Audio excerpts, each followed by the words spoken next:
भुतरुल के अरे मम्मी यो भुइँस्याउ भन्छ स्वीट पोटैटो यो स्वीट पोटैटो हैन यो तपाईको कस्तो ठाउँमा हुन्छ भने पहाडमा अहिले हेर्नु पहाड भनेर के गर्ने तपाईको तराईतिर एकदम जाडो छ यहाँ गर्मीले खलखली छुटिएको छ हेर अब मैले यहाँ स्याप निकाल्छु ए हेर्न सक्नुहुन्छ यसरी खनेर ए ल्याएनस् हेर्नु देख्नुभयो यो तराईतिर एकदम खोजी किनेर खाने यहाँ चाहिँ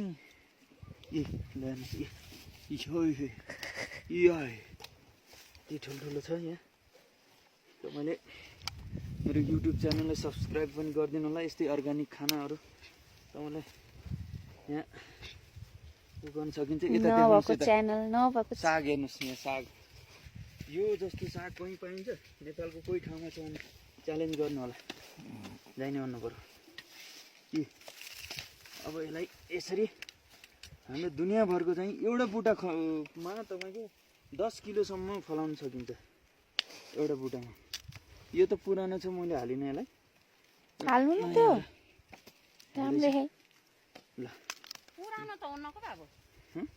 पुरानो त हुन्न को हुँदै हुन्न पुरानो सेदै नयाँ हो